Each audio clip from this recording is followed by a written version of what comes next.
बिस्मिल्लाहिर्रहमानिर्रहीम। अस्सलाम वालेकुम। आज आपको अली बाबा और 40 चोर के एक दिलचस्प वाक़या बयान करता हूँ। फारस में दो भाई रहते थे, वो कासिम और अली बाबा थे।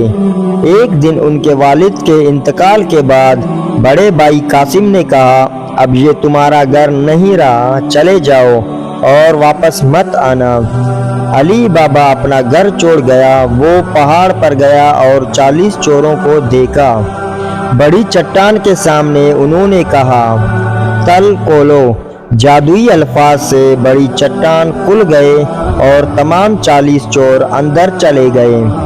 कैसा नज़ारा है, अली बाबा ने सोचा।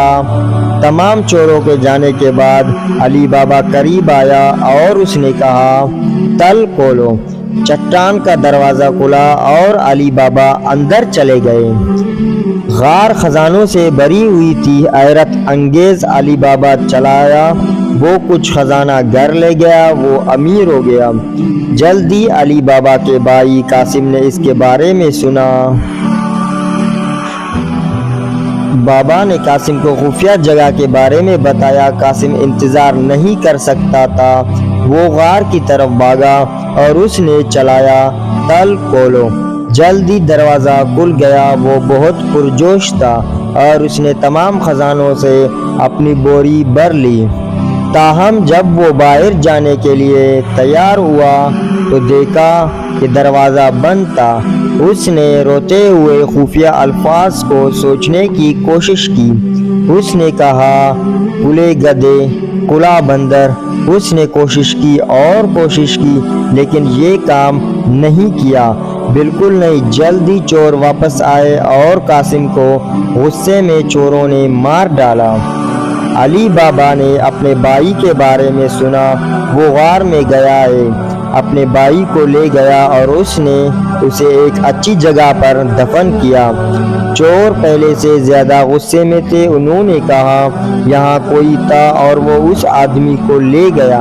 चलो शहर जाकर उसे ढूंढते हैं। जल्दी वो जान गए कि ये अली बाबा है।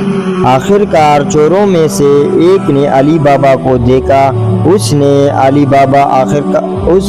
बाबा के दरवाजे पर निशान लगाया। ताहम अली बाबा की नौकरानी ने उसे देखा। उसने शहर के तमाम दरवाज़ों पर एक ही निशान लगा दिया। अगले दिन चोर अली बाबा को लेने आए। ताहम तमाम दरवाज़ों पर एक जैसे निशान थे और वो अली बाबा का घर नहीं ढूंढ सके। आखिरकार चोरों को अली बाबा का घर मिल गया और वो अंदर चले गए और बड़े बर्तनों में छुप गए। लेकिन फिर नौकरानी ने उन्हें छुपते देखा। उसने बर्तनों में खौलता हुआ तेल डाला। बर्तनों में चोर चीखे और फिर वो सब मर गए। एक आखिरी चोर सरदार था। वो मेहमान बनकर अली बाबा के घर गया, लेकिन अली बाबा की नौकरानी के मालूम था कि वो कौन है। मेरे मेहमान बनो, आराम करें और शौक का लुत्फ उठाएं। नौकरानी ने कहा। वो 2 तलवारें ले आई और वो नाचने लगी। वो हरकत करते हुए चोर के करीब आई।